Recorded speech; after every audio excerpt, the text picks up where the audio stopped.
Okay, well, it looks like we're 6 minutes in, so we'll get started. Rock and roll. Hello.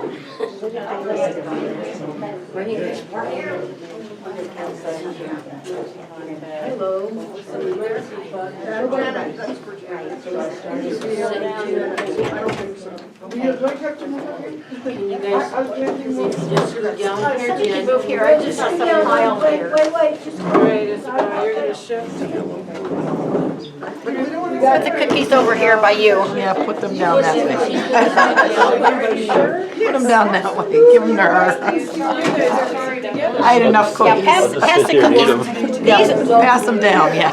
Here, If you haven't had breakfast. here, take those too. We have had breakfast. They're oatmeal cookies with trail mix dumped in them. So they've got all kinds of nuts and fruit and all kinds of things with it. So help yourself. They're kind of I call them my world famous breakfast.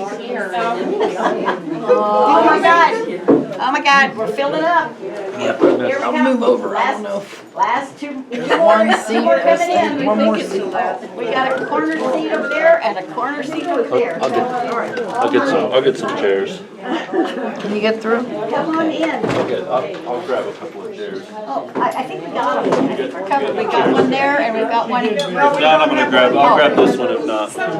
Okay, so you're probably not gonna sit down. I'm not gonna sit You're gonna sit up.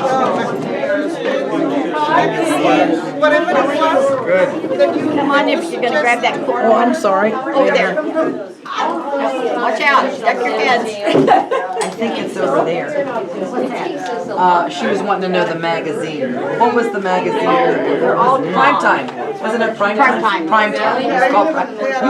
You can get them at any senior center. And They have them and grocery store. and grocery stores. Yeah. It's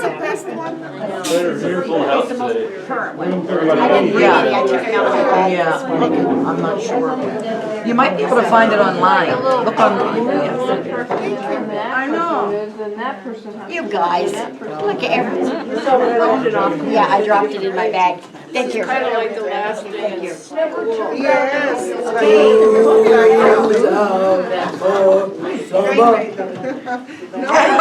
Have a cookie, start your day. This is Very good. This class is gonna be fun. I know everybody's wired up. She's singing Alice Cooper over there. And this one over here just came in. We gotta see what she's gonna do. It's like last day of school before summer break. Yeah. And we're all in the second grade. Great. Like, pass the cookie, pass the cookie. Everybody will be high off of sugar. Oh, yeah. That's the point. There she is. Oh, thank you. So she's so funny. I feel much lighter. And kind of changed my attitude to get it whacked off yesterday. Yay. Yeah. Are you leaving the recipe? They are really good. It's just the oatmeal cookie recipe with trail mix dumped in it. Whatever trail mix I happen to have in the house, just dumped in it, make the cookies. So, Raisins, dates, whatever. yeah, well, it's got pecans and walnuts. The last time I made them, they had chocolate in them too, so, you know, you didn't get chocolate today. So, hi, everybody. Last day of school. Summer break's coming up.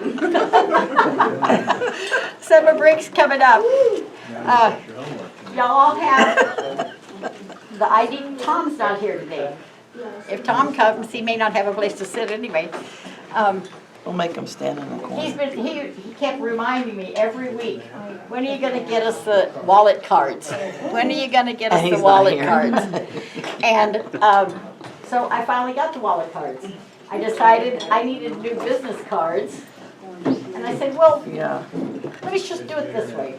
That's really cool. Let's create a wallet card that has the information in it, and you will be reminded of it, and you can take as many of them as you want. I had 200 printed, so if you want some for your family and friends, you're welcome to do that. And I was telling Annette, you can turn it, you can fold it the other way, So I'm not there all the time. But I'll be hiding inside as a reminder, so you can call me if you need me. And she never answers her phone. I don't answer the phone, but you can leave a message. You know the drill. But there's a whole box of them here, and you really are welcome. I just picked them up at the printer yesterday, and I'm really pretty jazzed by them. I think they're pretty cool. Are you gonna pass those around? Huh? You're gonna pass Well, there was that some around? on the table. Well, we'll just pass them around and take as many as you want. This is the box for anybody to have any and all they want. Should we pay you for them? Huh? I know. No. We're good. We're Is good. there a significance with the black napkin? To match your shirt. To match I Dave's got my shirt. black shirt on. Wait, say the one who dies with the most toys still dies. I love that. That's why I have David dead earrings on. We're all gonna be in mourning because we won't be able to see Jane anymore. Well, I do have an offer for you. I have several offers, actually. Next Saturday is Death Cafe over at the Unitarian Church at 2 o'clock in the afternoon. You're all invited. Tomorrow? No, not this Saturday, the following The Saturday. 7th, the 7th, The March seventh? the 7th. First, No?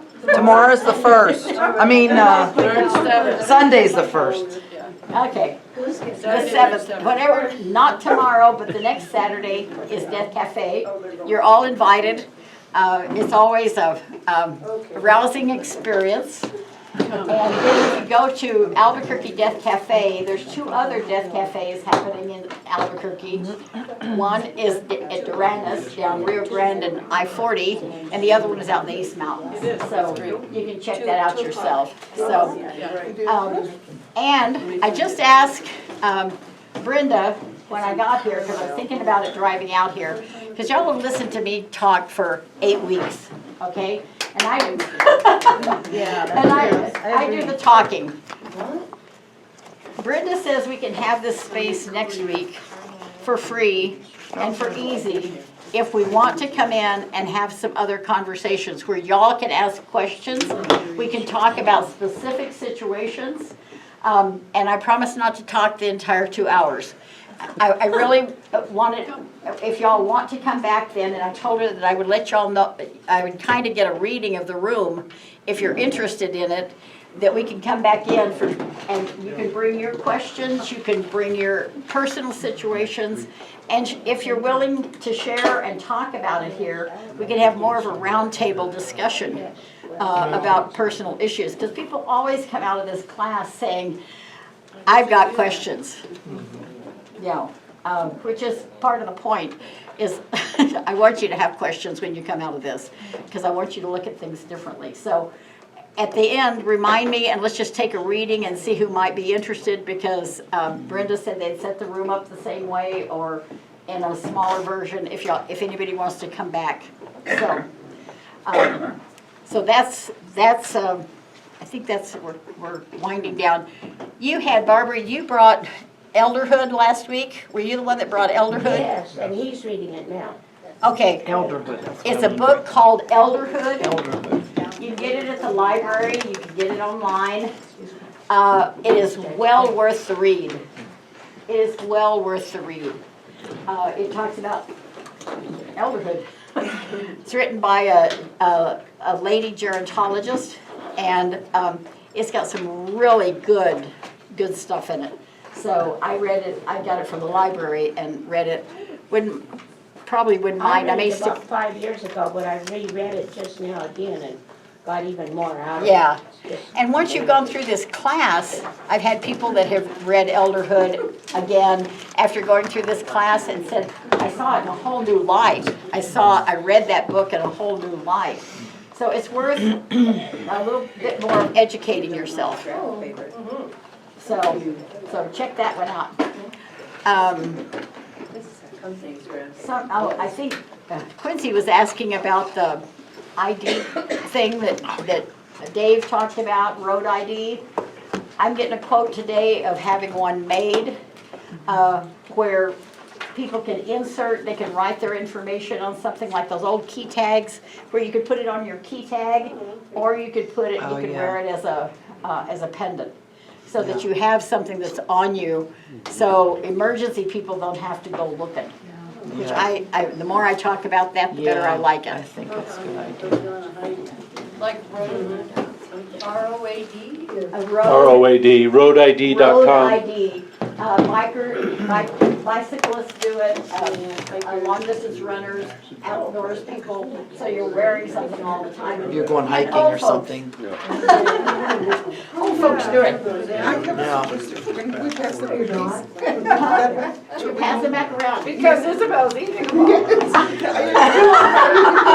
Okay, but pass the cookies again. Isabel wants the cookies to make the rounds again. So, they're pretty good, huh? Like Yeah. a dog chip, you know, the microchip, and have all that information on a microchip. and then- Yeah, we could just all get microchipped, you know. Well, people, no. you'd have to wear No, something thank that says you. I'm microchipped. On that one. Because they're not gonna normally just check you for a microchip. I mean, the time may come, quite like dogs yet. not quite, we're not quite caught up with the dogs yet. On your way to the hospital, maybe they start being in ambulances and stuff, they would be scanned for a chip. But there's gotta be a place that they normally go, and evidently the dog chips, you can say this, they They migrate. migrate a little bit. They sometimes. migrate from time to time, so if you get I have the a chip tag. put in your shoulder, it might end up down your back, Yeah, I had whatever, so the, I you had kinda have the to check for lifeline. it. I'm sending the tag around if Yeah. people wanna see it. I'm Oh, you're sending sending mine the around. tag around? Okay, Mine, my road ID. okay, cool. And I've just been describing it. Only keep it if the name is the same as yours. With the T in there. Yeah. Oh, okay. Try one.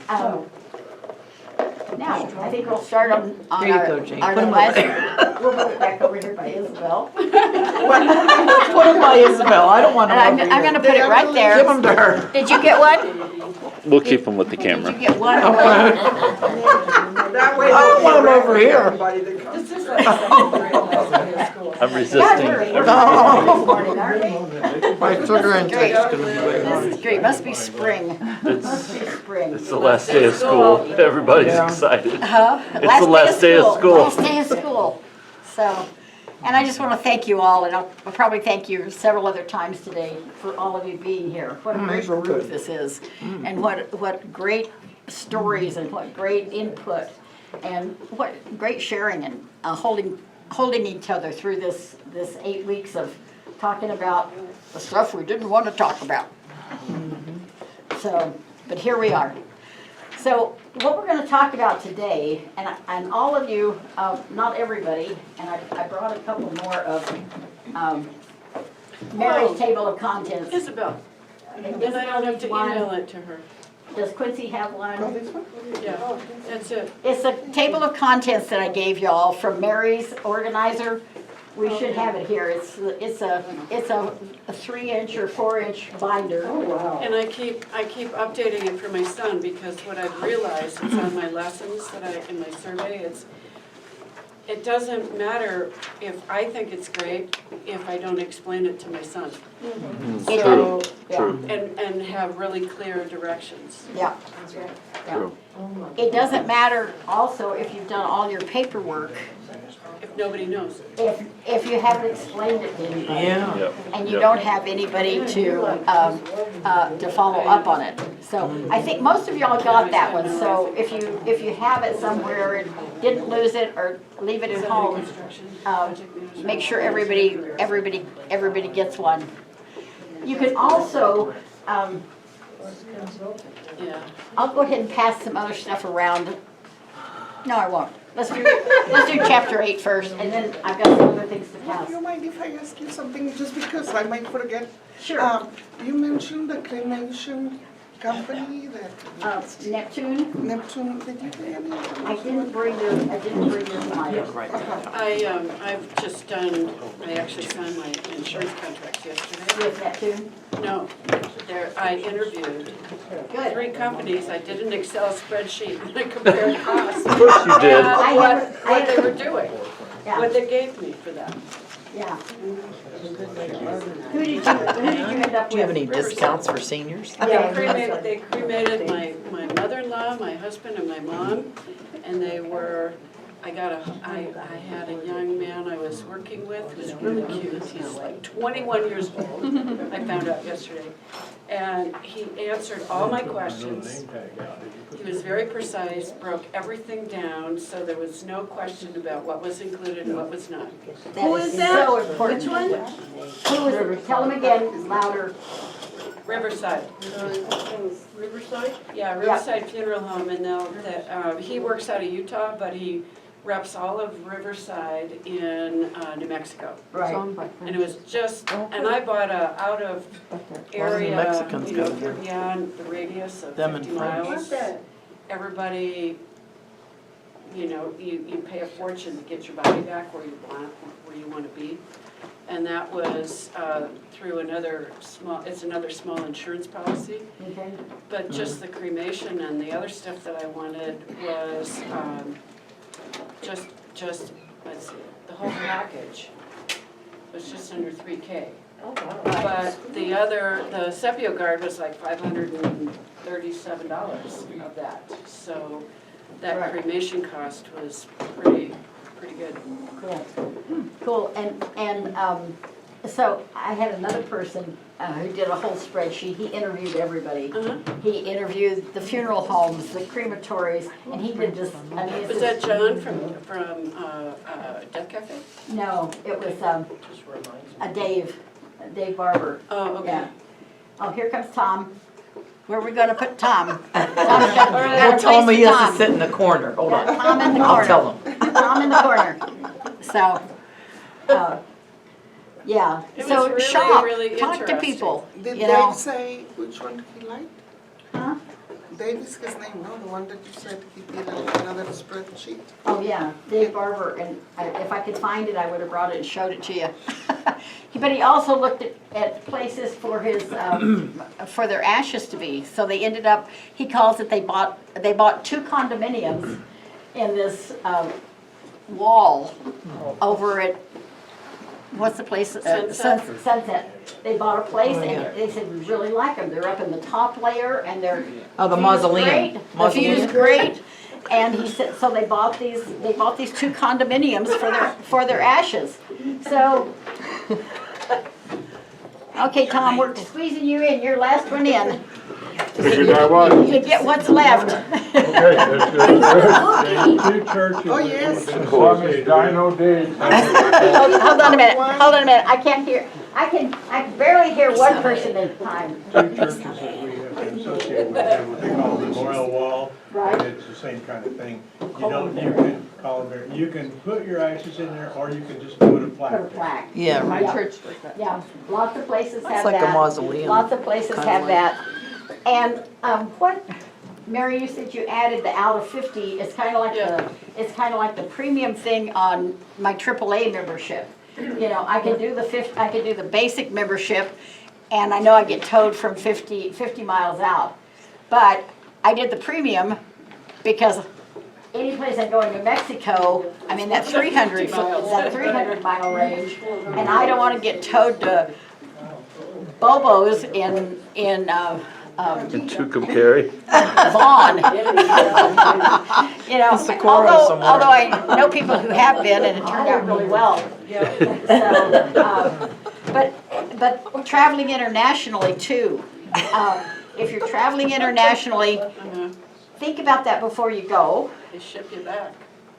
Because I have heard month-long horror stories of trying to get a body back from overseas. Oh, yeah. That'd be terrible. Maybe if you're in a travel group, they've got, maybe that's part of your insurance coverage or something. Oh, yeah. If you die, we promise you've got a round trip going, so we'll. Yeah, right.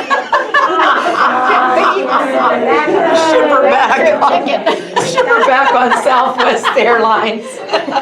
Throw her in the trunk. If you're traveling with friends, and they can just bring it, and we were sitting together, so she's just gonna sit right here. Hey, Jay. It's my understanding if you have somebody, say you're in France and somebody was with you, you had them cremated, you could just bring the the ashes back. They're not considered a body anymore, right? Right, My sister flew with my dad, the box on her lap. okay, yeah. I've had people do that, and I had a friend who took her dad's ashes back to England the same way.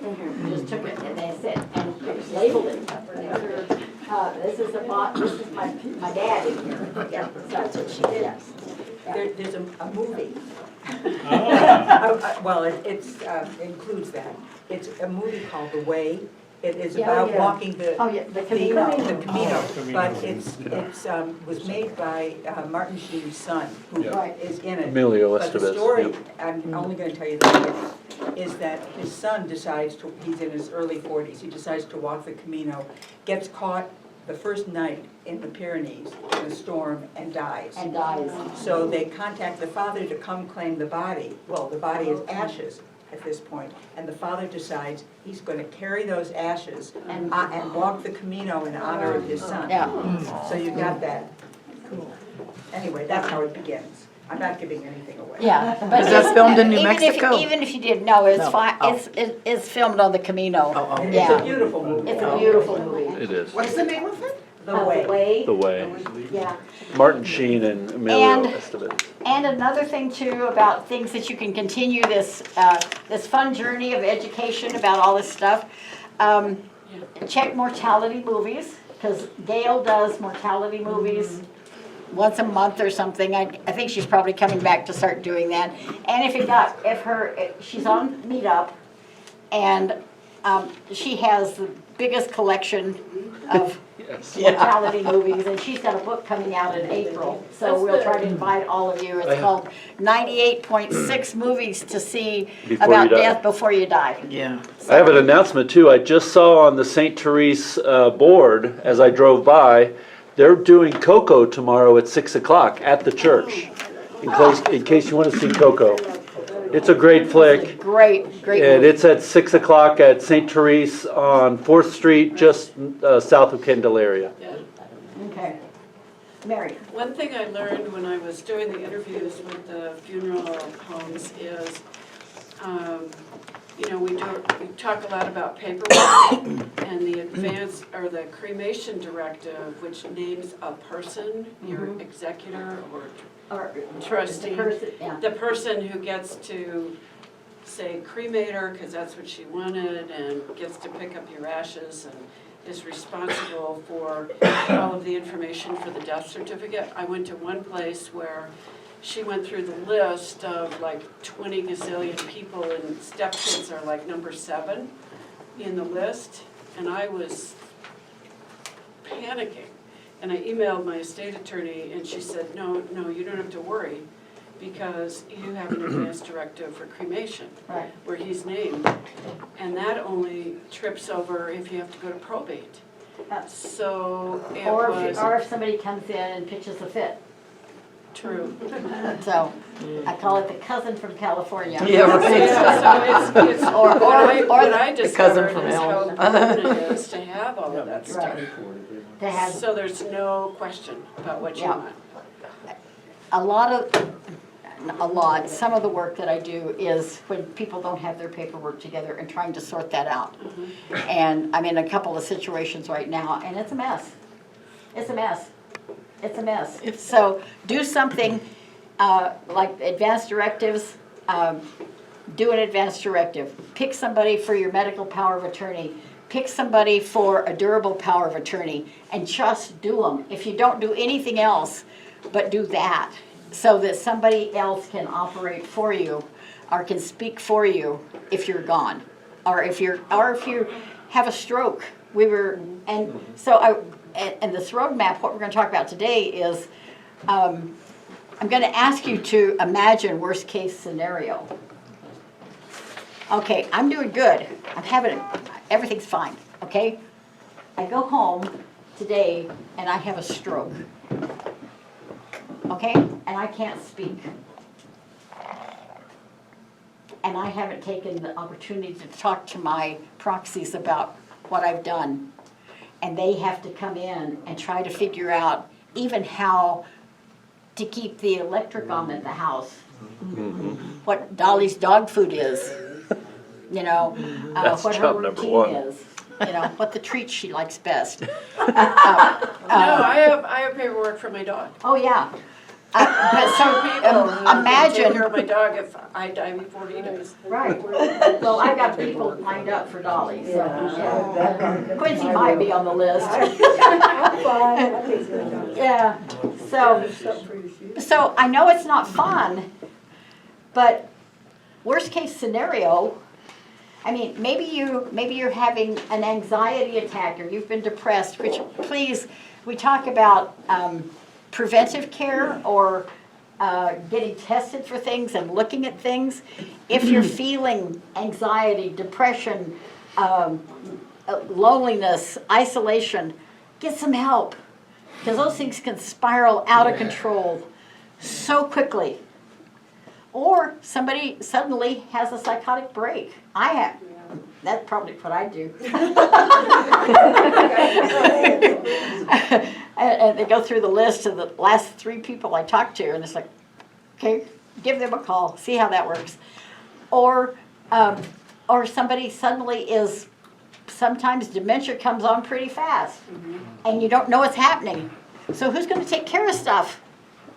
So that's the reason we do this. Well, it's one of many reasons that we do this stuff. So, but do as much as you can, and pick somebody that you trust, even if it's not going to be your ultimate, forever proxy. Pick somebody. But you ain't got nobody. Huh? I don't have anybody. I told you to pick me, Yeah. but you have to meet with me. I have this anxiety since I started this class. And I'm gonna have a stroke and nobody will be around, be laying around dead for a month before people start smelling me or something. Okay, all right. Our friend Connie took the class from me. She lives just over here on 2nd Street. She took the class from me 2 years ago. We might as well just move them over there. Those are really good. Yeah. Good. Don't keep them here. They're always a hit. They're always a hit. Tom, did you get a cookie? Tom, get a cookie, Tom Tom. didn't get a cookie. Jane, what is that? Of course I'll take it. Take 2.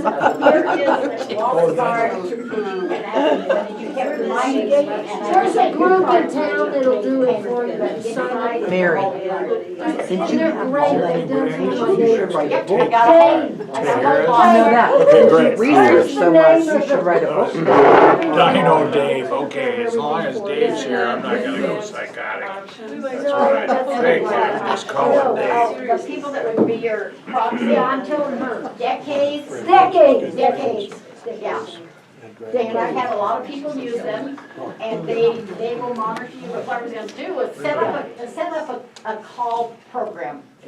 2 people that were in this class together who live in the hood, in this neighborhood, Connie and her friend who she met through a class, they call each other, they text each other every day. So if you're dead in your house for 4 days, somebody should have found you because you need to set up some kind of network, even if it's one person. They call each other, they text each other every day. It's just and they're both late sleepers. Well, no, Connie's a late sleeper. The other one isn't. And so she took off one day, and Connie she wasn't getting a response. She went over knocking on the door. She couldn't find her, and she went off on some trip with friends. So, but set up a network. Set up your safety net. Set up your safety net. No, I'll knock on a neighbor's door and nobody comes to the door, and I know damn well they're home, so Okay. I don't have neighbors that would even consider. Yeah, so just set up your own safety net. Jane, Society isn't gonna provide it. I Annette. was just gonna add, like, a friend of mine lives alone, and she just sends out a meme. She doesn't even wanna like come up with a text every day. Yeah. So she just she has a select group of friends that she just sends a meme out And if we know that if we What's don't a get them, It's you know, just a little image or a cartoon Oh, or just says whatever. hi. Emojis. Yeah. And Wave, then if we you don't know. get it, then we check in like, Yeah, Still kicking. what's up? so there's lots of ways to do it. Your neighbors, I mean, my neighbors know my patterns, and if I didn't show up, if Dolly and I aren't out at like 7 o'clock in the morning, between 7 and 8, somebody may be saying, do we need to check on her? Her car hasn't moved for a couple of days, and we haven't seen her at the mailbox. You know, Oh so my goodness. just set up your own safety nets. Send it around. Set up your own safety nets. Death Cafe is a nice place I was to gonna- meet. Yes, And remember, you can name somebody, just so you have a medical power of attorney and somebody that you can depend on, and you can change it, but do something so that it's there and you've had a conversation with that person. So, just, I mean, build your own safety net as much as you can, and then we're gonna get surprises. We're gonna get surprises. But none of this stuff that we're talking about is written in stone. I don't care if you've done a trust, or a will, or a transfer on death deed, or a power of attorney.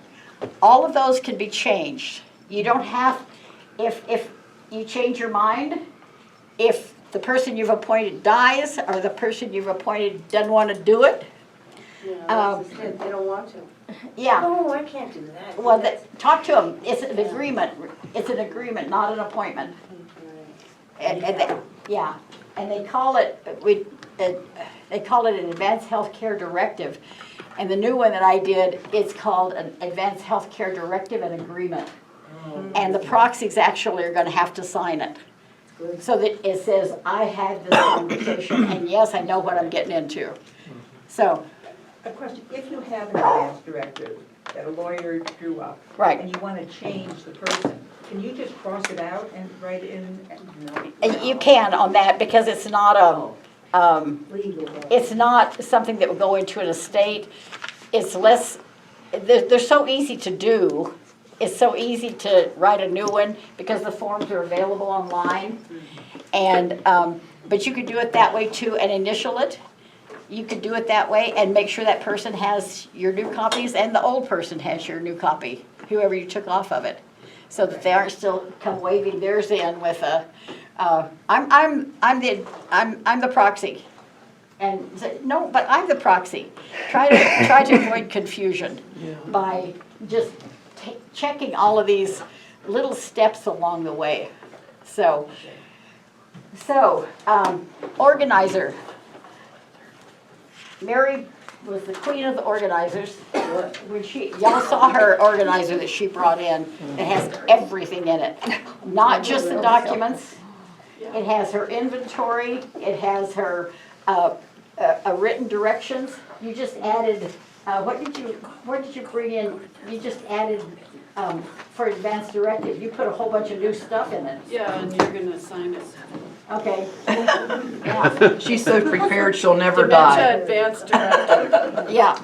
She's so prepared. So prepare to die. She, Yeah, I thought I was She going to probably use won't that one die as anytime one soon. of It's not my, me who's prepared as to one die, of my it's if I company die names myself. was prepare to die, but people said, well, that may not be the best one to use. So heavy. So, which parts of all these forms and things do we actually need a lawyer to do?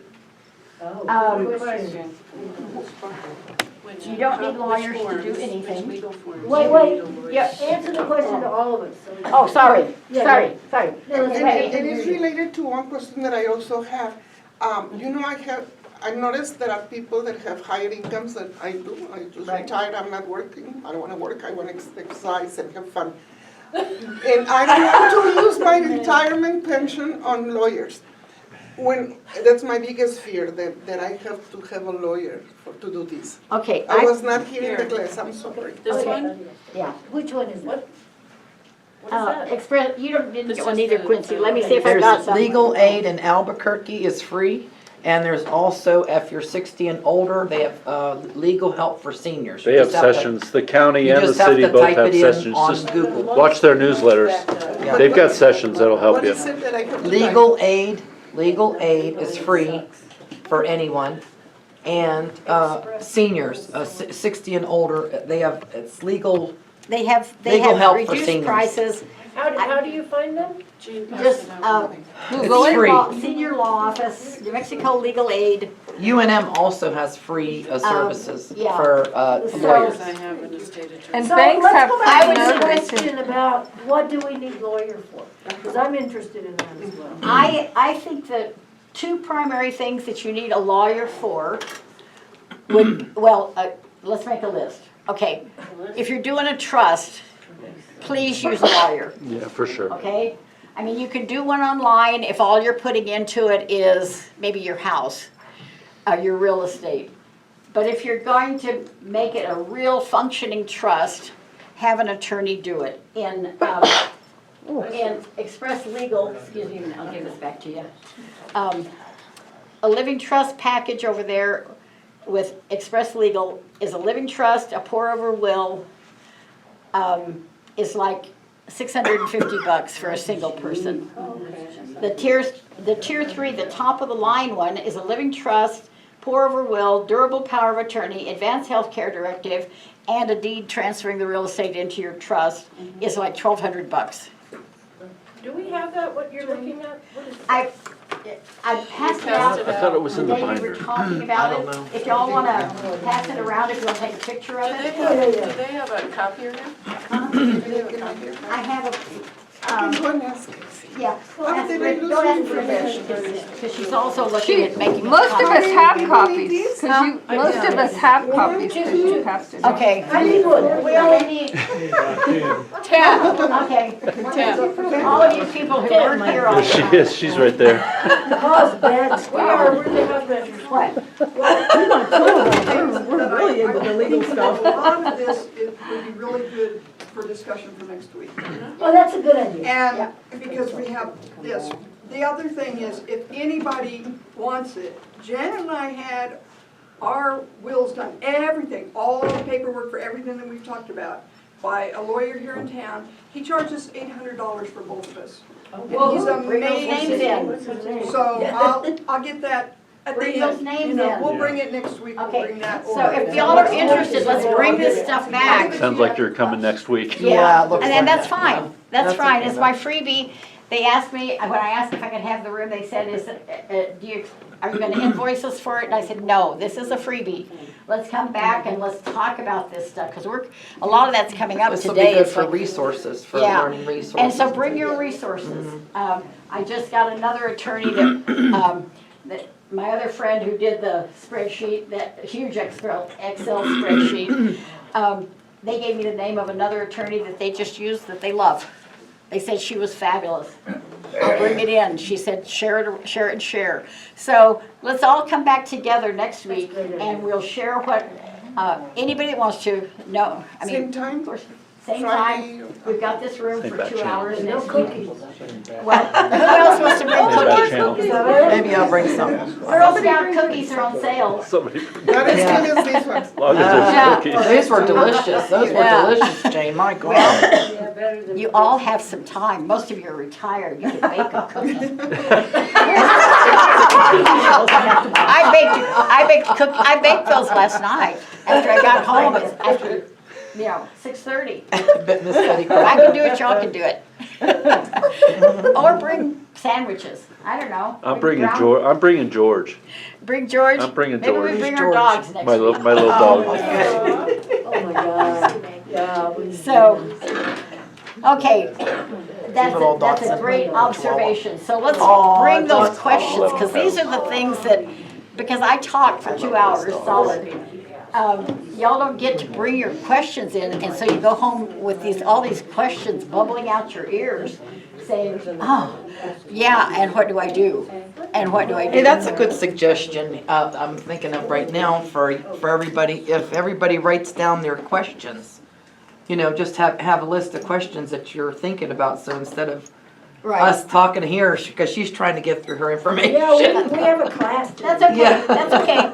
this is all part, this is the wrap-up class, kind of the Thank you for wrap-up. asking about the lawyers, because it's a question I have Yeah, been that's hearing. what I was gonna say, can you go back to what you need a lawyer for? Okay.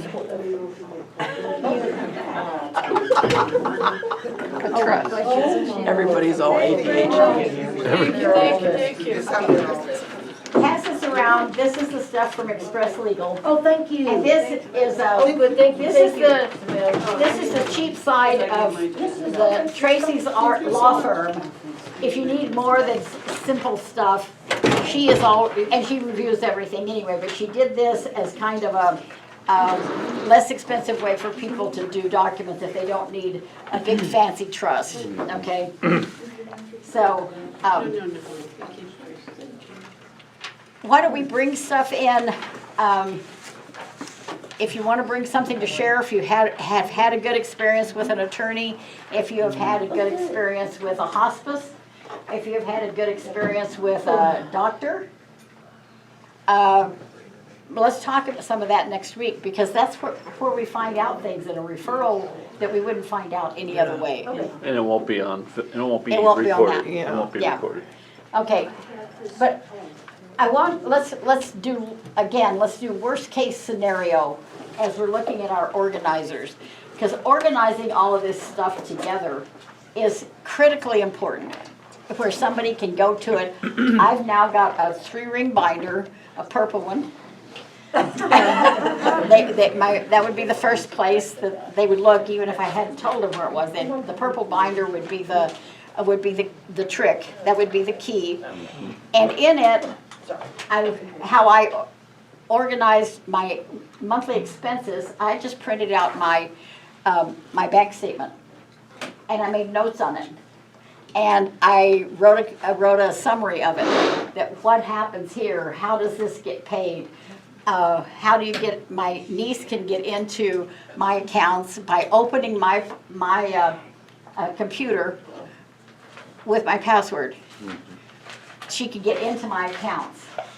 It's not like I have a whole bunch. And this may be a time too for you to simplify. In consulting with people, a lot of times I find out they have 3 or 4, maybe 5 bank accounts.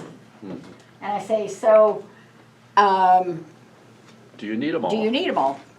What, the one in Los Angeles, maybe you want to bring that home. And if you can have it brought home without having to go to Los Angeles. Right. You know, you can have it transferred into a local bank.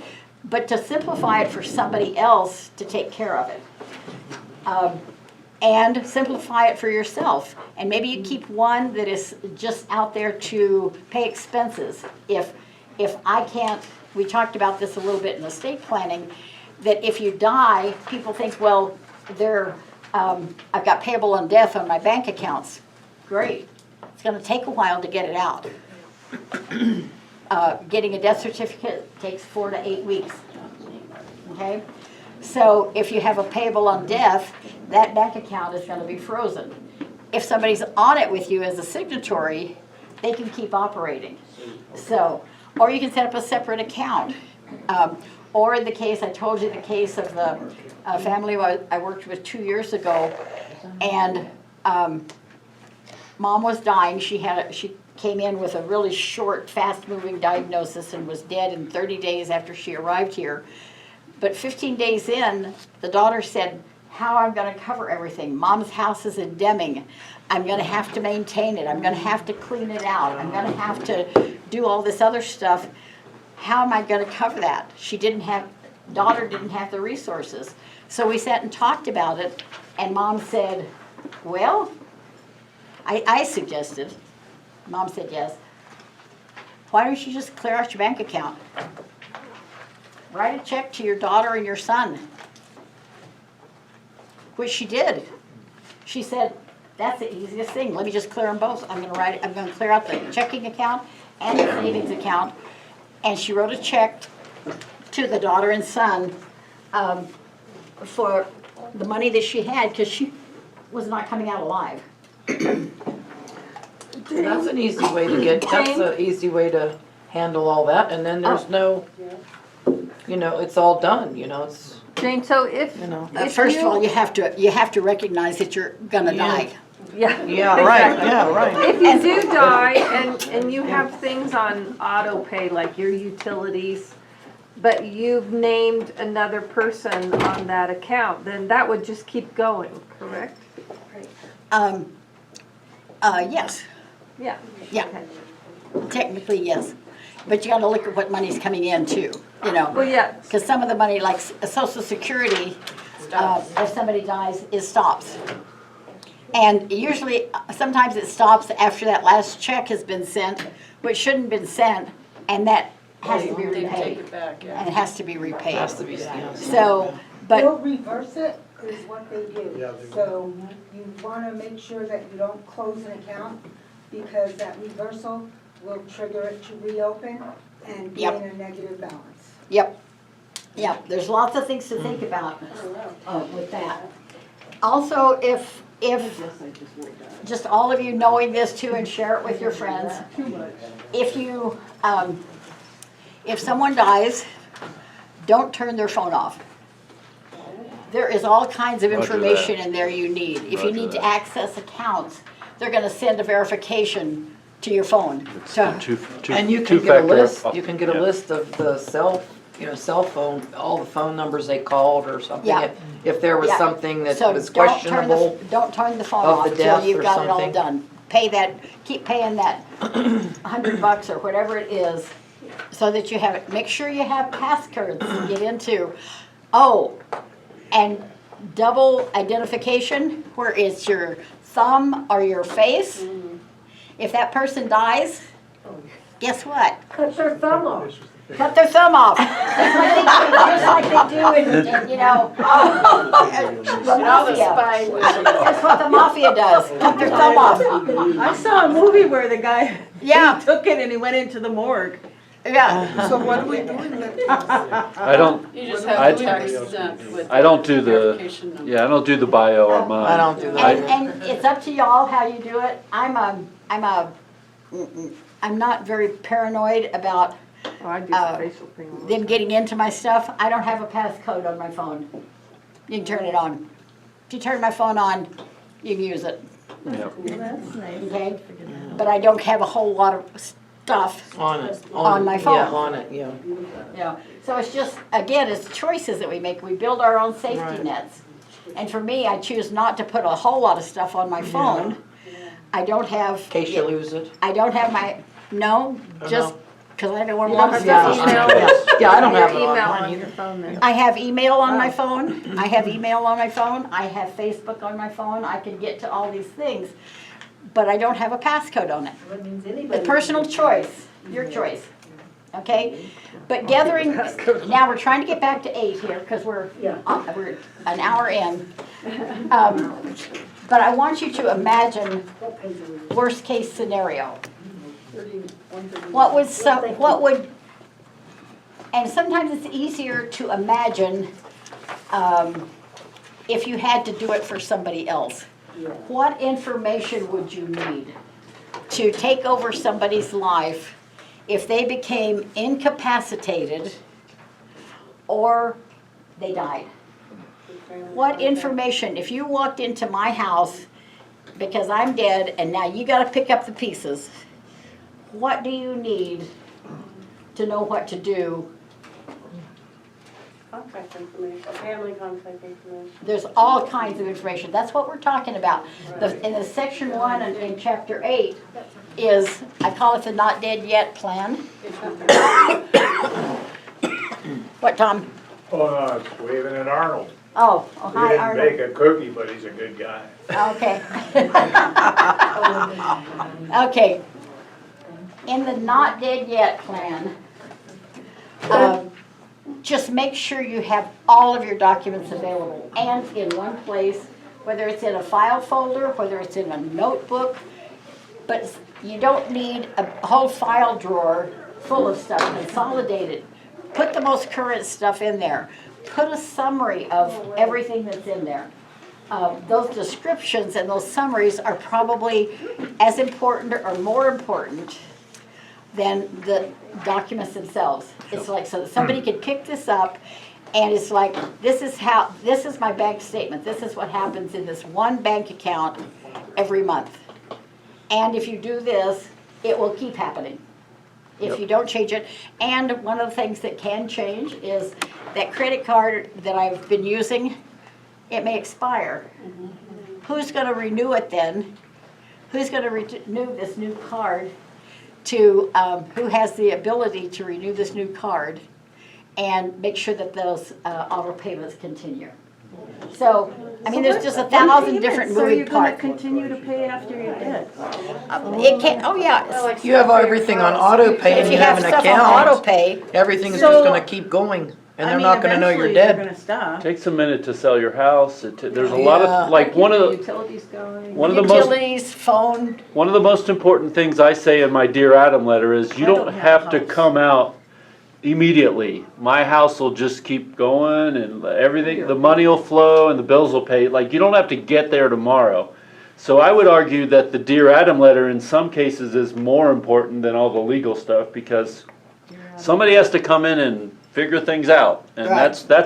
that's the non-legal stuff that, like, you need to communicate with your peeps what's happening. Who's authorized to renew your credit cards? if the credit card comes in, it's gonna come in with an 800 number, you call it and you renew it. Oh, That's why you keep the phone open, and you do it with their phone, Yep. because the card is probably connected to a phone. Yep.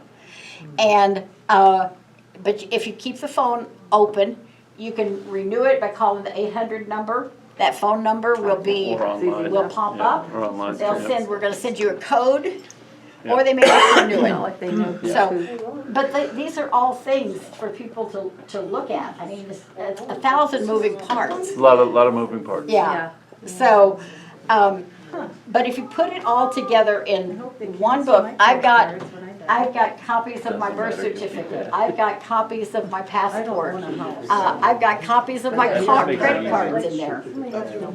I've got copies of my credit cards in my book, so that they know what I've got, because I only carry one with me. But these are the others, and these are where they are, but I have copies of them in there. So somebody can go pull this off the shelf, and they can get through it faster than they can through Mary's. Yeah, but half of mine is like artwork and. Yeah, so you've got My your husband's inventory, stuff. you've got everything in there. And all I've got in there is I've got a little bit of inventory of the good stuff. And that's it. Yep. So, A question though about the notebook. It seems to me logical that I would have two notebooks, one with all those documents and one with medical information. Because you were saying, like, if you go to, you're Yeah. going to a hospital to bring the notebook, but you don't need all that you stuff. don't need all that stuff. Yeah, so medical in one, and this And the in others another, in but there. have them so that they're complete. Yeah. Well, what's yeah. in the medical one? That's just a tiny little Well, the thing. the medical could be like your whole medical history. When we're talking people with a complex diagnosis that they need, and lists of medications, and where I saw it utilized most recently was my friend Gloria's daughter going through 2 years of cancer treatment. They put every test, they had the summary of every doctor's appointment, they had all of this stuff in one notebook, and they carried it with them every time. Wow. And they would go in for something new, and they would say, well, maybe we need to do an MRI. And they would say, we did an MRI on June 6th. Yeah. Do is we it need to do necessary? another one? Yeah, right. Because if you look at the Right. medical situation, you're going Yeah. in to see this You don't need new that in Minneapolis. provider, They're all connected. and they're All trying to catch up. And if you've got this medical file, Yeah. you can go back and help them, because for them to go through that on the computer, have you Right. tried to go through your My Chart on the Right. computer? It's like, oh, Medical history, and I'm going through it, and I'm seeing what's accurate and what isn't accurate, and I'm Right. gonna make sure that they have added. oh yeah, and look at all of that, because they do And make, updated, keep it updated. Yeah. and they do make mistakes, Yeah. Of course, yeah. and they say shit. pardon me, they say stuff, sometimes they say stuff in their notes that they make didn't it tell up. Yeah, they you. make it up, oh, yeah, Yeah, so, they so, do that. yeah. If they don't have a medical code for it or whatever. Right. They make it up. Yeah, So it's- yeah, you so, gotta look at that. we talked about that way back, about we have to be our own navigator and our own advocate. We gotta track this stuff, because nobody in the medical system is gonna be doing, that's what PCPs were designed for, but they don't do it. It's a rare one that does that. They have 20 minutes Yeah, and they Yeah, got they 20 If minutes, that. per patient. Yeah, If they're you're not lucky. looking- They're not looking at it. unless you scare them, and then they give you more. Yeah. Although, I have to tell you, I was in a meeting earlier this week, and with 2 medical providers, a social worker, and a medical student, and the family, and I said, we want to record this, and the provider said, no, the provider said, you're welcome to do that, however, you will not get as the discussion and the information I provide will not be as frank as it would be if you don't. Very nice. And then she went on to say, because a recording can be used in a court of law. Oh, that's Yeah. And so the family decided they didn't want to record it because they wanted full disclosure in the information. So that was a decision that had to be made of, nope, not gonna record it. For a normal office visit, you know, it's probably okay. And I've always taken the position of, if they say they don't want you to record it, I would tell them take a hike, you know. Well, in this case, we didn't tell them to take a hike. We said, okay, we won't record it because we want as much information as we can get. So those are things that, I mean, it's a changing landscape. This isn't, I mean, it's like the rest of the world right now. Everything is in motion. So, but if you put that together, and everybody's gonna look different. We'll show you this too. This is not a giveaway, but Mary brought it from Death Care Network. They had this printed last fall when we did the Before I Die Festival. It is a beautiful. No, it's great. Prepare to Die Festival. Oh, that's cool. So, Prepare. And death is not a dirty word. death is not a dirty word. It was Death is not a dirty word and Before I Die Festival. Yep. Does that sound like fun? Well, I got We had between 300 and 400 people who showed up for I'm this gonna get a shirt that day-long says event. this. Yep. It was a hoot. Is it gonna be one this year? They're supposed to be. They're supposed to be, and they held it on October 13th Yeah. last year because it was Columbus Day. Yeah. So a lot of people were off work. But we're not doing what Gail is taking this year off, because she's the Before I Die. She's been doing it for, this was year 8, and she's taking this year off. We're not doing it, so. But anyway, we can pass this around. What, are they $10? They're $10 a piece if you're interested, and I'm taking the money and any unused books back. And the money goes to Goes to the organization. New Mexico Death Care Network, Yeah. which is a 501c3. And Mary can tell them. Why don't you tell them just a little bit about that? Because this is a good place to start organizing, and then putting copies in your file, making sure you have that. But this is the place to start. It's pretty well done. Can you pass It's it pretty well around? done. Or Yeah, let's pass this around and So- everybody can take a look at it. So the New Mexico Death Care Network was set up to support death doulas who would normally have to do pro bono work with people that can't pay. And so they can apply for reimbursement from the Death Care Network for working with people who would like to have a death doula to work with. Oh, nice. And know that. and that's the sole purpose I didn't know why the Death Care Network was formed.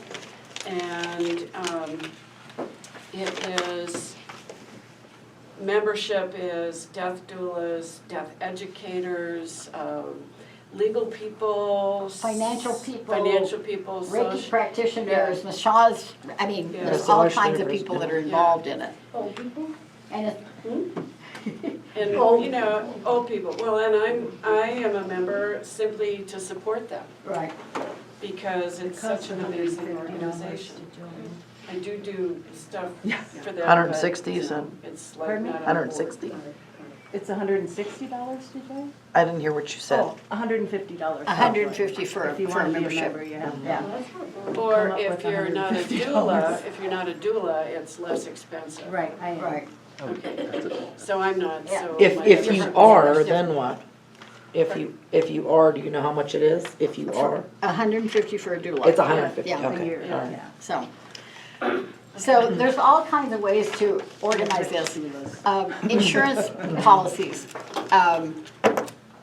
I suggested when we were talking about, in some other class, about making sure you have all of your insurance, if you have life insurance, if you have beneficiary designation on your Charles Schwab account. Make sure you have those documents in the file, not in the Schwab file, not in the New York Life file. I mean, they can be there too, but have them in one place so that people can go there and don't have to start through the whole file cabinet. We've gotten used to putting stuff in file, and which is great. That's good too, and there's can be historical stuff, but people can get bogged down in that. If it's all in one place and you keep it current, you know, put a copy of that last month's statement from Schwab. Print the puppy out and put it in there.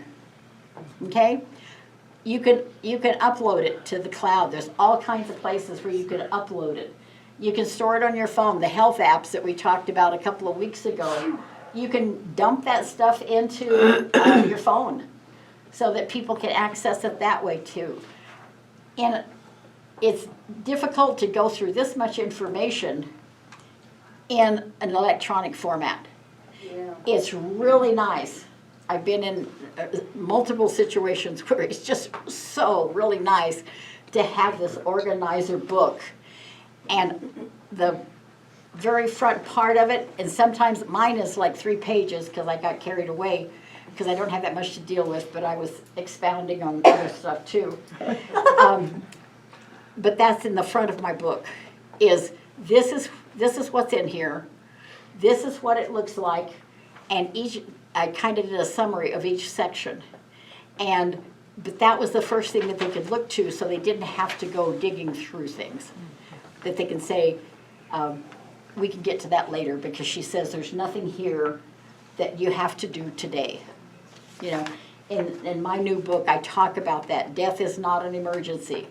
You don't have to start doing estate planning or estate figuring out the day somebody dies. You have to wait for the death certificate. Yeah.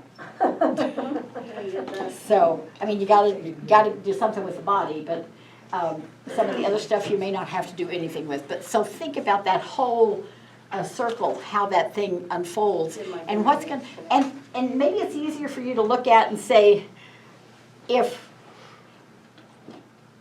I had to take care of somebody else's situation, what would I want?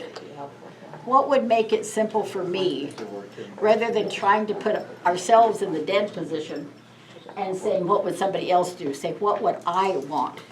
How would I want this to look like if Connie died and the family calls me and says, we need you to help us? What would I like to have that we could take a look at? I have a friend that just lives down the street from me. I asked him about it. He's a retired attorney. And he has a one-page document. And it has instructions of what to do if he dies, where the planning is, how the trust kicks in, where the money is hidden in the house. Yeah. And what to do with the accounts. He has all of that on one little page. Yep. So, but just think about that so that you can make this as, so it would be easy for you if you had to come in and clean up after yourself. So if you look at these lists of things in here, you may want to put contacts. I mean, I don't want the family going through, every time I look at my contact list in my phone, it's like, no, don't No. No, don't start calling everybody. I mean, group text. How many contacts do I have in here? Probably over 1,500. Oh, yeah, don't start calling. Oh, no, you don't need to call, no, you don't need to call Carolyn, it's okay. But they're all in there, so that's not the place to have your I'm dead now contact list. Yeah. So, although I did get calls, that's how I found out about a friend of mine, an old boss from years ago died because the family he died unexpectedly. And the family started going through his contact list, so they called me. And so that's how I found out he was dead. I might not have ever found out otherwise. I mean, I don't know that I needed to. So, I have a and, question, just looking at the list. I found in my files that I have a lot of the documents, but they still need updating. right, But they were New York.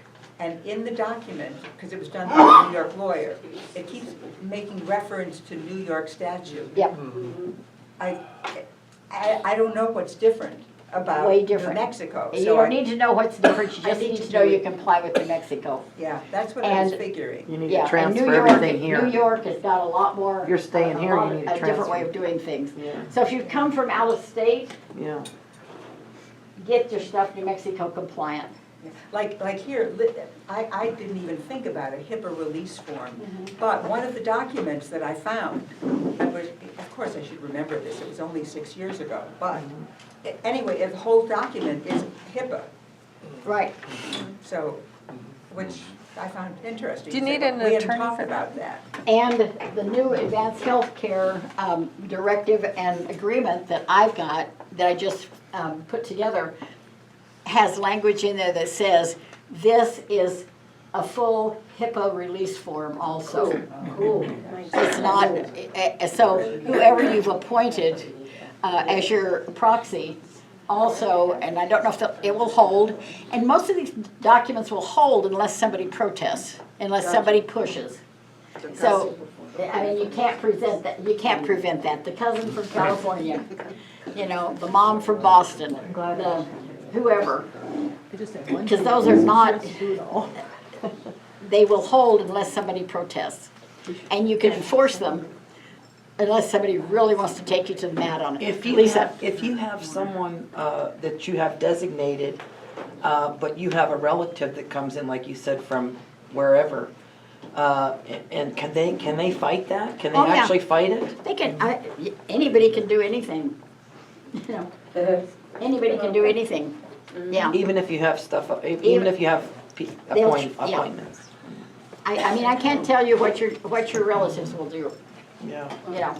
I can't tell you what your relatives will Cut do. your relatives out of any claims they think they might have?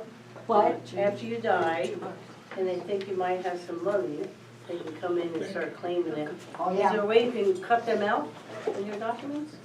Yeah, but you can't cut them out of the hospital or out of your dying situation. One of my things for keeping people out of a dying situation is you don't call them, Right, You don't have, if I'm dying, you don't have to call my whole family. right. Call them when I'm dead. It's kind of like having a baby. You don't call them through the labor process. You let them know, which, by the way, I just have a new great-grandson. That was born 2 days ago. In my family, we've always let the funeral homes or the funeral directors contact Social Security and. Right, they do and- that. But what if you don't do, how do you do it yourself if you want to do that? You're gonna have to go through a funeral home Okay. in some So way when if you die. If you have a cremation contract, It still that's goes the through a place to funeral home. do that. Yeah, they take care of contacting Social Security. So you don't have to figure that out You yourself. pay for the death certificate, but it goes straight to Social Security. Right, right. And death certificates, just so you think about it too, and you might put it in your letter, because if people haven't gone through this class or have been through a death, my suggestion to people is to get no less than 10 death certificates, Yeah. perhaps 20, For sure. depending on the complexity of the Yes. situation. And some Especially will if there's accept a lot of copies assets. now. For a long time, they would not accept, nobody would accept copies. You had to have an original. And so you don't, and to get one later, to get death certificates later, is a big deal. It's a really pain. It may take weeks and weeks and weeks. So just have them, you know, give them to people for Christmas if you don't use them. Yeah, really. And here's the last message from Mom. You can also, and I've worked on this with my LGBTQ and people, is that you can also make a list, we call it a no-fly list, where if you happen to be in a hospital, you can say who can visit you. You can do this anytime, but you can all do it anytime. You can say who can visit you and who can't. You can keep people from visiting you. Good. And you can say, and you can have it posted, these people are not allowed to visit, and you need somebody to help you enforce it if you happen to be in a hospital situation. I don't want Freddie, who I haven't seen in 40 years, I don't want him coming in. Yeah, right, boss. Yeah. And taking up my dying space, or my sick space, or my sick space. You can say no. And like I said, with sometimes the phrase I use on that is a no-fly list. Nope. These people are not welcome in my space, whatever it is. And talk to your people about it. So if you're doing a medical power of attorney and a durable power of attorney, make sure that this is all connected. And like I said, you may want to say if somebody is dying, I would want them to say, just call everybody when I'm dead.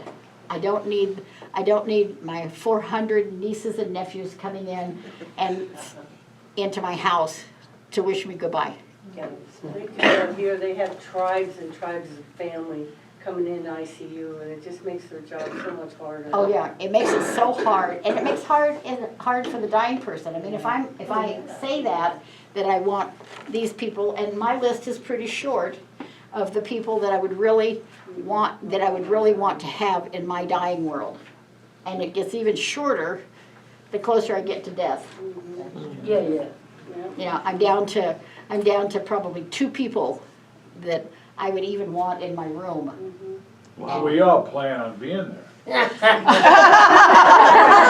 are all party, James. We're gonna all have a party with you. What are you talking about? Party at Jane's. We're partying at Jane's. What are you talking about? Party, bring one. We're talking about.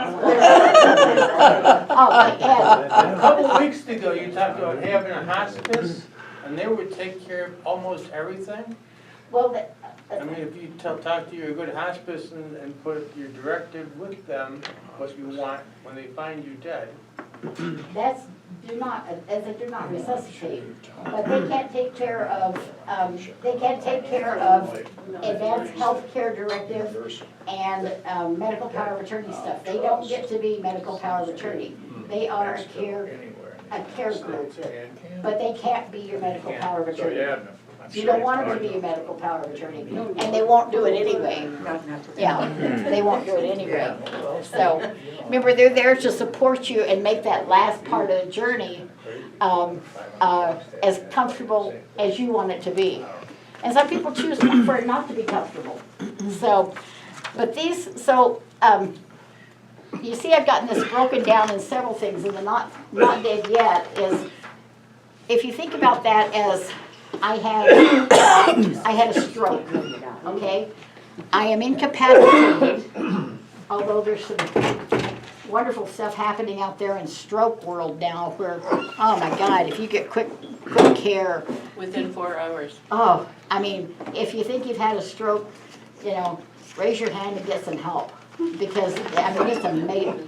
If you can raise your hand. That's bad. Depends on which side the stroke. You know what I mean. I am so sorry.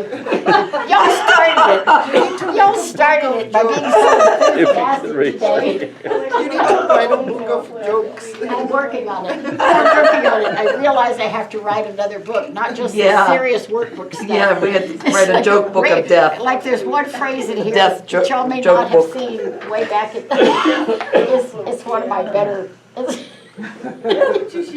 one of my better lines. These films and pick out your best joke. Let me see if I can find it. Maybe it's not in this, maybe it's in the other book. It talked about our patient obligations. Oh yeah, here it is. What page? It was on page 35. It said it had a list of patient responsibilities, like giving correct information, telling the medical providers about stuff, initiating, participating in conversations. You're responsible for canceling appointments you cannot keep. I love that. And it says if you die while waiting for an appointment, please have someone cancel it for you. Or they'll charge you. They'll charge you a fee. They'll charge you. They'll charge you a $50 fee or So something. if you have a stroke, raise your hand if you can. Help me remember that one, Dave. So anyway, we've got, these are things. That'll be that- Gil's next book. This not Death dead joke yet book. plan, if somebody had to step in, if you got, if you got stuck in Europe and couldn't get home for 2 months for some reason, somebody to take care of stuff for you. We're not talking about now we're dying, but most of the stuff you need too in the now I'm dead plan. Jane, I use this as a checklist for all of my information.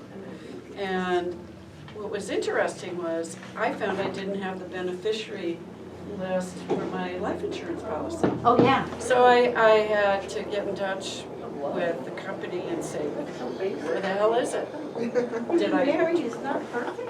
No, heck no. That's one thing Oh, that yeah. grace gives you as you age, right? Even as a Virgo.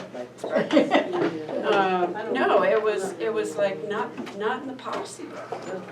Yeah. So they're mailing it to me. Yeah, They so wouldn't ask send it that. electronically. Once you sign up for life insurance, though, you do have to put a beneficiary in. Yeah, but you may not Yeah, have, but I how many didn't of you have a have a copy of Have a your copy life of it, insurance yeah. policy Yeah, with a right. beneficiary? And you have a hard copy of your life insurance beneficiary Yeah. designation. Right, and it's going in my book as soon as Yeah. John Hancock sends it to me. Right, with the policy, but often that doesn't appear with the policy. It appears somewhere else. And same thing with your investment accounts. You know, you may have the investment account paperwork, but who's the beneficiary? It's on a separate document. It's on a separate document. And it should be in this so that somebody, if they say, well, God, look at this, you know, she's got $250,000 over here in Schwab. Wonder who gets it? Yeah. And then to go back and going through the investment accounts can be a little tedious. So just gather as much of that up as you can. Put in a current statement, put in that kind of stuff. Estate insurance policies, house insurance, car insurance, property tax information, post office box. If you have a post office box, where's the key?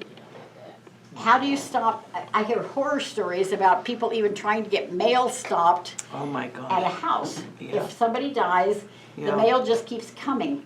And Yeah. because unless you have a power of attorney, Wow. you can't stop it. Oh, my goodness. You Okay. can do a forwarding request. You can do a forwarding request and send it somewhere else. Oh. But if you're trying to settle an estate, this one estate that we did, Wow. we just got a post office box because we were having to go over, she got so much stuff in her mailbox that we had to be there every day to clean it out, and they would only stop it 30 days at a time. So we just got a mailbox and had everything go to the mailbox. So there's tricky things on that. For how long? I mean, Huh? forever she'll get mail? Oh, yeah. At that box? Yeah, until we close it, You close the post which we're closing it with the probate. So, Well, And it's weird. So you had to wait for probate to close? Oh, because she close didn't it. have everything. we decided to because stuff was still gonna come into this mailbox because we were using it as her mail, as her address. Does everybody know about USPS.com? You can get an informed delivery account. And actually, I tried the mail stop recently, and it kind of works. Like, you can give it a stop date and a start back up date, and it worked for me. Like, so I stopped it for like a week, and then the mail just showed up. It was pretty cool. So it's an account that you can get with the post office. Not only that, but you get to see what you are gonna be getting in the Yeah, mail. they take a picture of everything you're getting in the mail.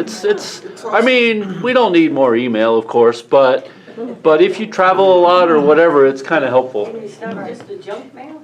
It tells you everything you're It getting. only gives you so much, because I get that. I'm They sorry. only give you a couple I have copies of experience stuff. because I moved from El Paso, so I needed to do They that. don't give you everything. And it shows you what is coming. But like, you know how mail has different categories, like first class? Yeah. You know, stuff like Packages. that? Yeah. Yeah, it's pretty helpful. Yes. But you can't do an official change of address on that account. No. So there's a little bit of wonkiness with it, but once you figure that out, it's pretty cool. It's pretty cool. So when somebody dies, their family has to go to the post office and say this person is dead? You have to show them how, Yes, but it's not that simple. why aren't there piles of mail all over for Right. dead people? All right. There are. That's There are, I because, guess. I mean, family doesn't know how to do that. Yeah, 'cause nobody knows how to do And I can't it. go, if somebody in my family died, and if I don't have power of attorney for them, I can't stop the mail. And some people I don't can't think, do a forward, and you can do a forwarding address, and I can't raise my hand on this one. We were a little naughty, because with this person that we ended up doing the probate for,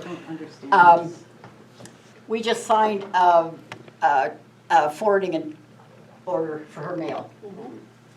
To go where? To go to a post office box that we got, or they could, And then what? then you have to manage the 5 years post office after, box. you're still checking this mailbox for a dead lady? Yeah, however long you wanna do it. Until You when? wanna pay for Huh? How do you stop it?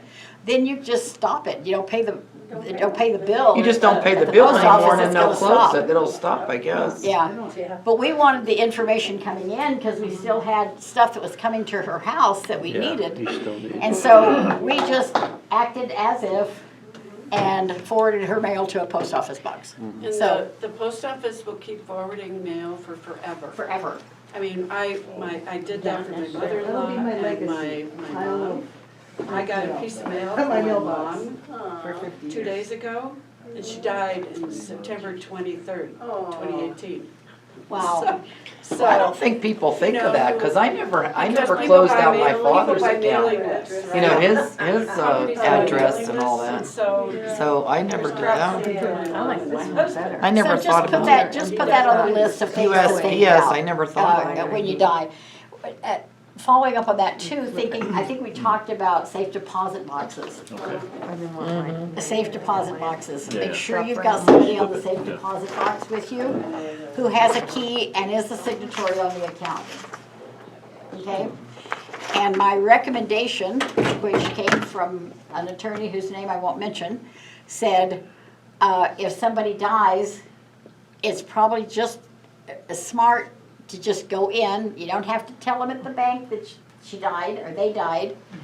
Go in and clean out the safe deposit box before any death stuff starts happening.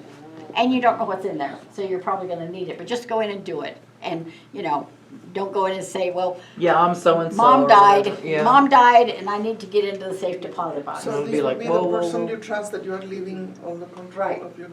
Right, that they are on your safe deposit box with you. And that they know where the key is, or they have their own key. So we're talking about a lot of trust with people on stuff like this. But if somebody dies, I mean, what happens with those safe deposit boxes? And if you you didn't tell anybody about them. Yeah. Mary was talking about what her family, her mother-in-law or mother had like 6 safe deposit boxes with coins in it. So, Oh my I mean, just put that all in your information. so that people know what you've got, and they don't have to go looking for it. My sister said there's a site where you can go to for unclaimed money Oh, yeah. because so many people die and then their Everything assets is just never sit. get claimed. Right. It just sits there. Right. Oh my God. Because people yeah. don't know about it. or Millions, relatives. millions My of God, dollars. and then it just sits there Millions. forever and ever and ever. Well, it goes to the, after a certain period of time, it goes to the state, okay? So you can do that, you can go into the abandoned money accounts or whatever they're called. Every state has, Just yep. looking at it. Yeah, You cannot just claim put it. your name in and see if you come up. Yep. You know, maybe you forgot about a bank account. Yep. Maybe you forgot about, you know, Right. whatever. And you go, whoa. Yeah. So, Unclaimed money. so, on the estate plan, you need to have all of these all this information too in the notebook. With the only documents you have to have as a, original is a will, okay?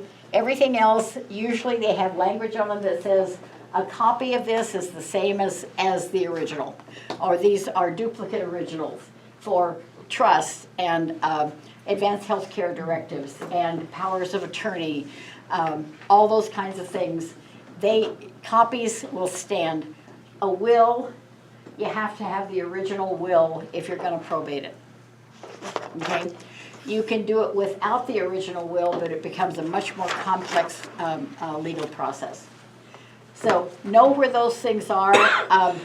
The will, you may want to have a copy in the book.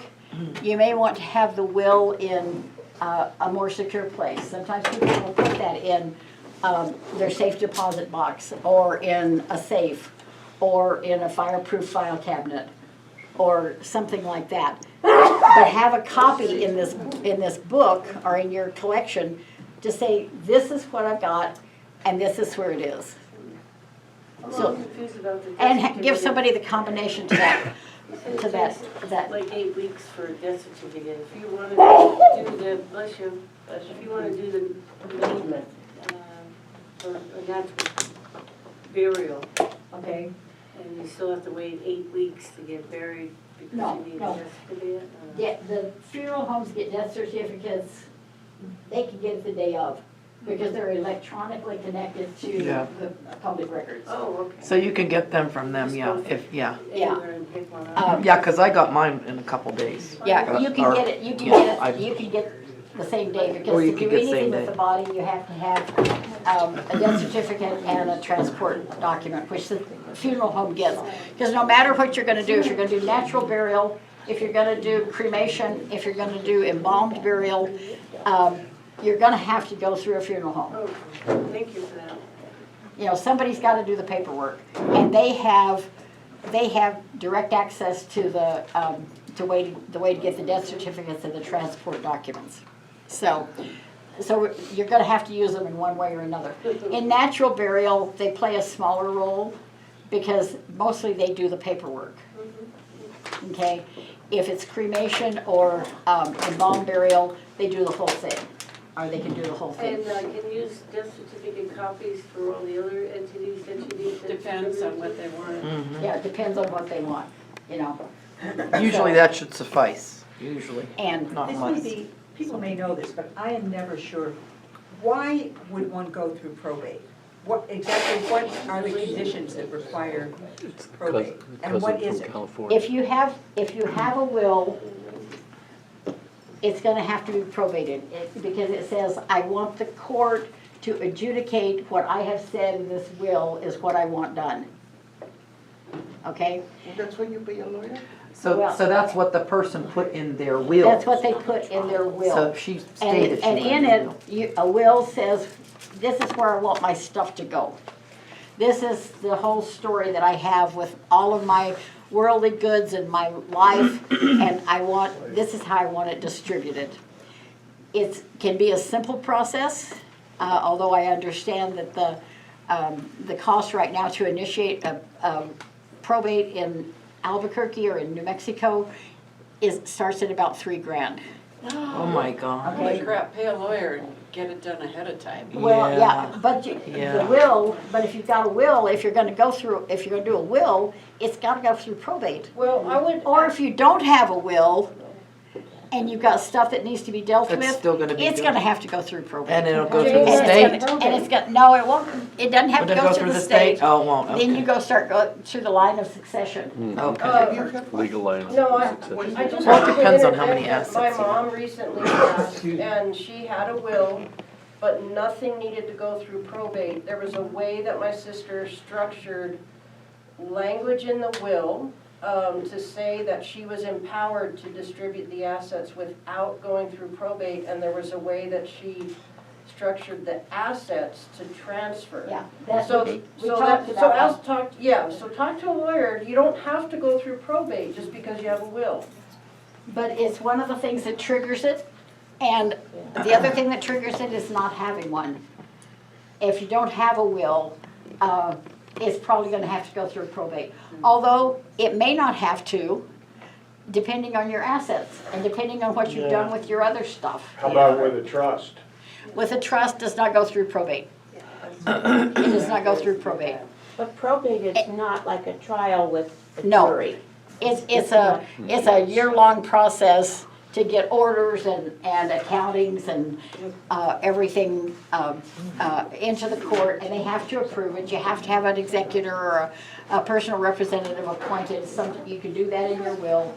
So just look at that, because people, if you go back to the thing on estate planning, the question I get asked all the time is, do I need a will or a trust? Well, that's really not the question. You may need one or the other. I've seen places where wills work, but everything else is taken care of, but they only did it for one thing. Or maybe the trust only did it for one thing. So just look at each individual things, and I'll be glad to sit down and talk with y'all. And you can sit down, if you've made a list of your assets and where you want them to go, we can come up with a plan, so when you go into the attorney or to Express Legal or the senior law office, whoever, that you know what you've got and you've given it some thought. Don't go in and expect them to tell you what to think. Yeah, that costs money. That costs money. I mean, attorneys, you're talking $400 to $600 an hour these days. So let's organize it, and we can start doing that. We're actually talking about doing some follow-up classes. It's going to be in my new proposal to Bernalillo County is once a month to have a session like this where people can come in and say, we talk about, okay, we're going to spend 2 hours talking about estates. Bring your stuff and let's look at your specific stuff. We're going to do advanced directives, but let's talk about all the stuff around it, not just check the boxes. And to get this paperwork done and bring your questions, which is why I asked for this next week to do it again, to come back in here and let's look at some of those questions. Just make sure everything is where it's understandable for somebody. I love Dave's Dear Adam letter. You know, Adam, and I've got one that, like I said, I got carried away because I was talking about some other stuff. But they can go to that and they can see what everything is. Then they can go in and all the documents are there to back it up. They're all there to back it up. So we have to give this a little bit of thought instead of just dropping dead and hoping somebody can figure it out. And you can do that too. You know, this is a class about options and choices. Yeah. Okay? And there are a lot of people who choose to do nothing. And that's their choice. Somebody's going to have to do something. Somebody's going to have to do something with stuff. Tom, you had... On the 5 wishes, can't you write your Dear Adam letter in the 5 wishes? You can. Okay. You can. It's not... most Dear Adam letters would be longer than what the 5 wishes have. I'm gonna have to write a book. That's a good place to start. It's kind of like this. It's like this organizer that came from Death Care Network. It's a good place to start organizing stuff, but now you need to flesh it out somewhere else by backing it up with documents. Right. So, and the 5 wishes, I wish I agreed with them on some other issues because it's a beautiful program. Their document is beautiful. Their document is beautiful, but I'm not a fan of them for some other reasons. If you go looking at,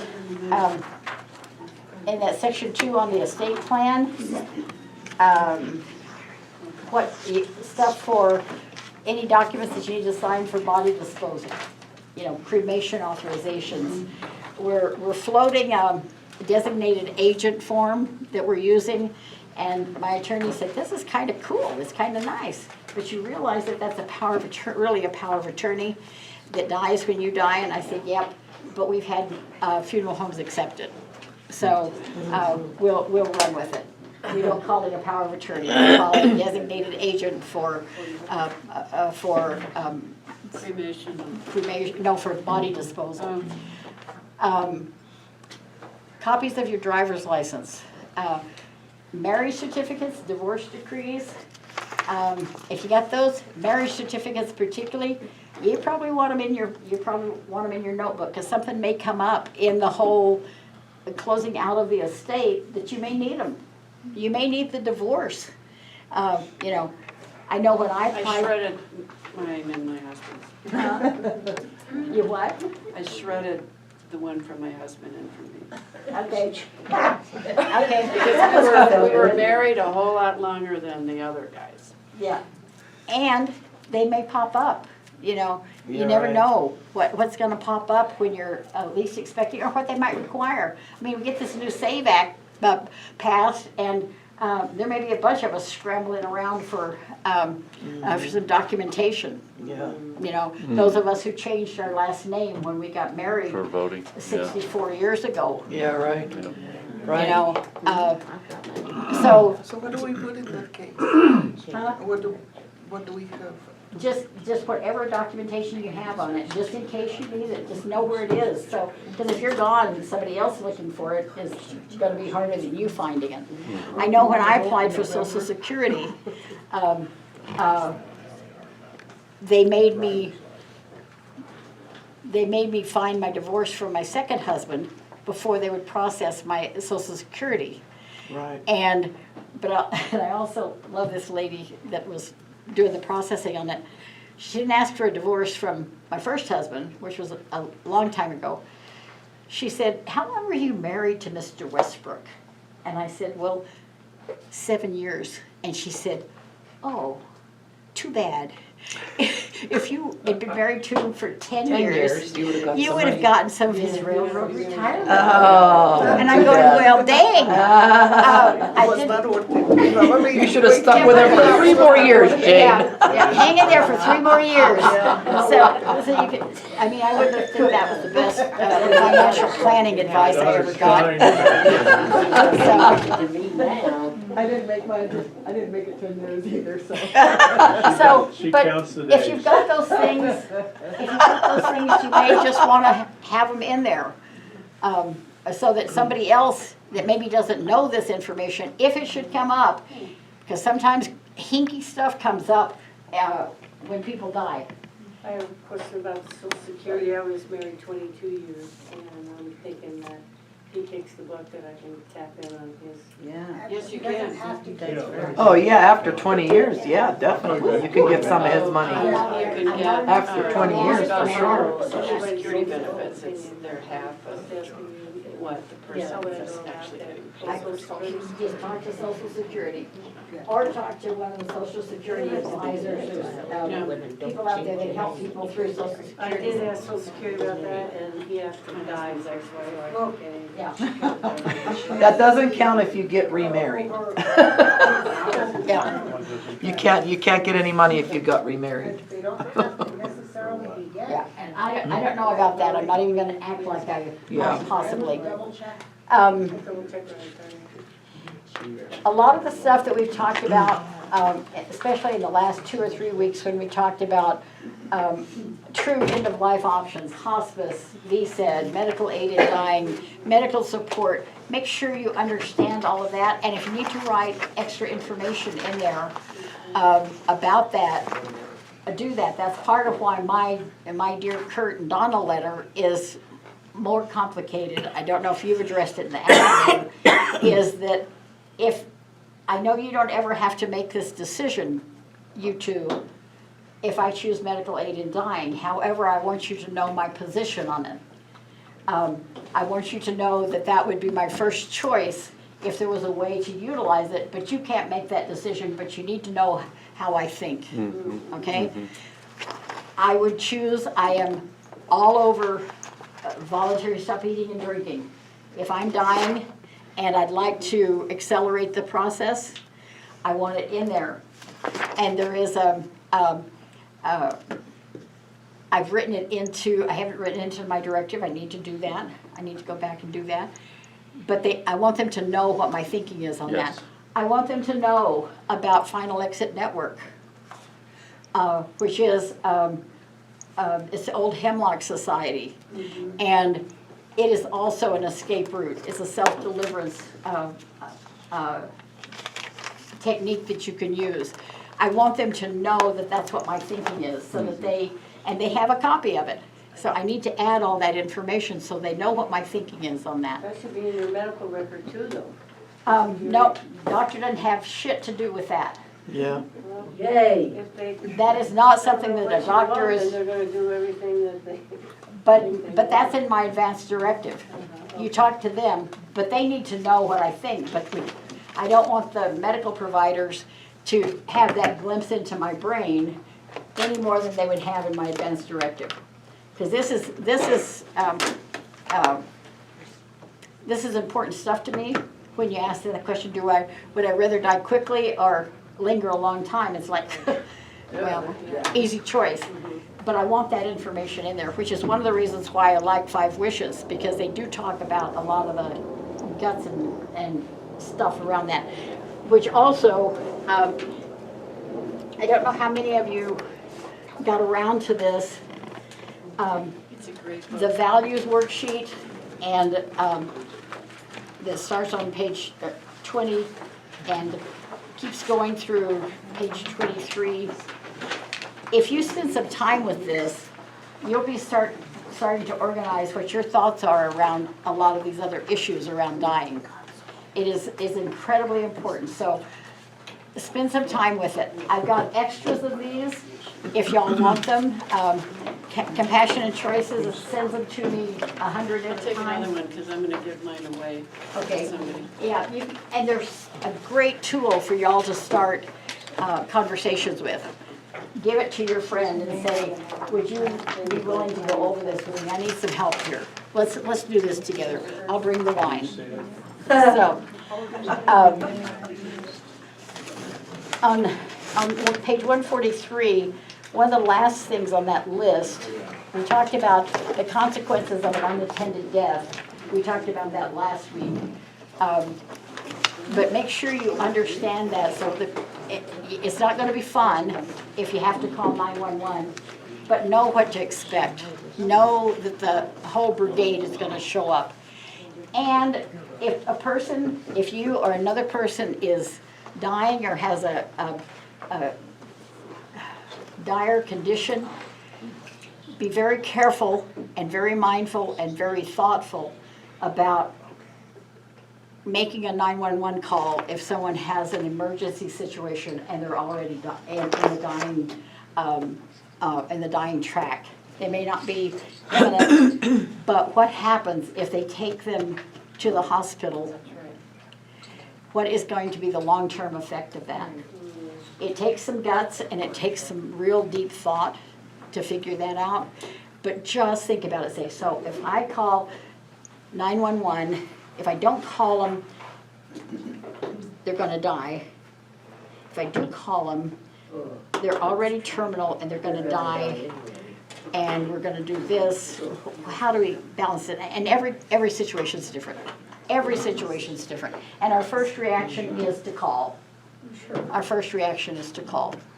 So somebody was telling me yesterday that they looked at the x-ray on their frail sister who they did CPR on when they got her to the hospital. And when they saw the x-rays, they'd had to wire all of her ribs together because they had broken them all. Oh my God. Okay, so just think about, say, what's going to happen if I do this? is it time to call hospice? Is it time to call for, some other backup?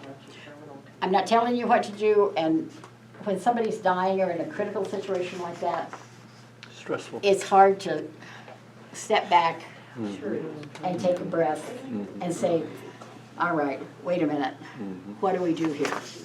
But then if you don't do something, a family member could say, oh, you killed him, you let him Well, die, and da-da-da. We already went through that. We can't control what family members are gonna do.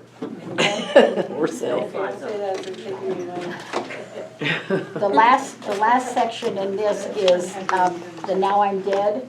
Make sure you have all of your paperwork together if you've made arrangements. You know what you're gonna happen with your body. Buy your, we were talking about buying a Costco coffin. Do whatever you can to plan around that so that somebody knows and that's taken care of.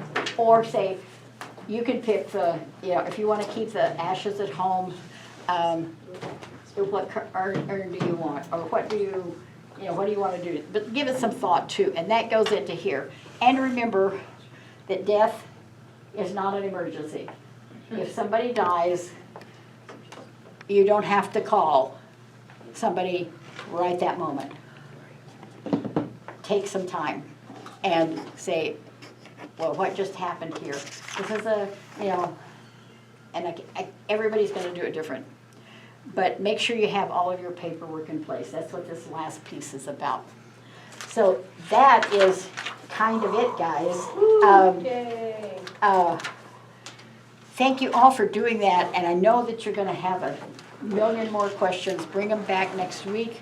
Bring referrals back next week, people that you have worked with that you'll like.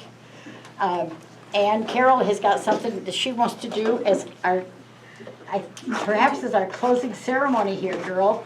Well, I didn't realize that we might come back next week, but some people won't. So, I love rocks. So, Wow. I have a whole bunch of stones I'm gonna pass around. Find one that speaks to you, put it somewhere, maybe on your windowsill where you're gonna do your dishes, or when you're brushing your hair, or whatever. Find one that speaks to you. This is to celebrate life. We've been celebrating death for 8 weeks. This is to celebrate life and other people's lives too. So choose one. Very that- cool. Thank you, Carol. Because I think we need to, once we get all this done and the weight lifts off our shoulders, Oh, yeah. we're ready to celebrate life. And the rest of the time is gonna be fun. All right, Yeah. So, okay. People have asked me about what's coming up, and we can do this next week too, if you want to. We have another class starting here April 10th, another 8-week class. And right here, you can pass this around. You call here to register. Take a picture of it, pass it around, whatever you want to do. Didn't you say there was something on the 28th of March, one-day thing? Yeah, but that's in, 28th of March is in Las Cruces. I'm going to Las Cruces. Oh. And tomorrow, I have a one-day class out at Placitas, 6 hours. And I have a brand new book that just hot off the press. And next week, I'll probably have some of them if you want it. It's a short version. It's like the Reader's Digest condensed version of this. We're all old enough to know Reader's Digest condensed version. How much on after tomorrow? This is also going to be 10. So, but it's being printed today, and I'll be using it tomorrow at the class out in. What time tomorrow? It's full. The class is full. The class is full, but we're coming back here. You may have missed it, Tom. We're coming back here next week. Free class. Bring your questions. Let's work on some paperwork. My favorite place. And if you have the evaluation form I passed out last week, I would love to have it. I'd love to hear what you'll say. Did everybody sign? Yeah.